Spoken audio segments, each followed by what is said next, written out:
Quando abbiamo 50 pazienti al giorno in area non critica ricoverati in ospedale, fra 3 giorni avremo 150 pazienti in più, se questo è il trend. 150 più 750 che abbiamo oggi fa 900.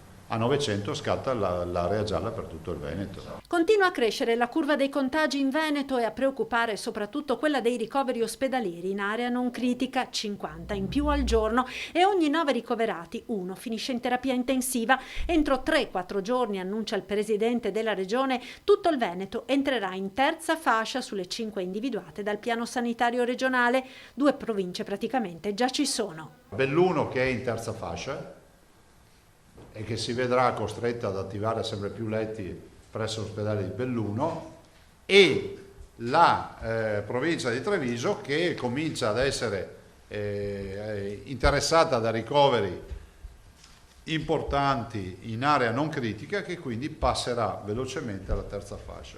Questo significa, continua Zaia, dedicare alcuni ospedali del Veneto solo alla cura dei pazienti Covid. E qualcuno potrebbe dire: ma perché chiudete 10 ospedali in Veneto gradualmente, li dedicate a solo pazienti Covid? Perché non possiamo meticciare la degenza in maniera indifferenziata tra Covid e non Covid? Parallelamente la Regione vuole rafforzare le cure domiciliari. È già stato creato un gruppo di lavoro per riformulare i protocolli. Capire quale sia il miglior protocollo di cura per la cura domiciliare, ovviamente in collaborazione poi con la medicina territoriale e i medici di base, affinché il paziente si senta sereno, tranquillo e sia seguito.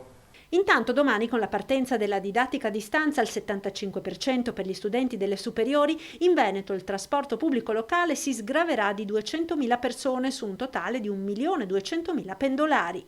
Considerate che però questi sono tutti nell'orario di punta del traffico, quindi avranno secondo me molta più evidenza, perché sono quelli degli assembramenti. Alla domanda se il Veneto abbia intenzione di chiudere con un'ordinanza i centri commerciali, Zaia risponde così. La stiamo affrontando sta roba, però vorrei vedere anche il governo cosa fa, visto considerato che nel DPCM ha detto che non serve chiudere i centri commerciali.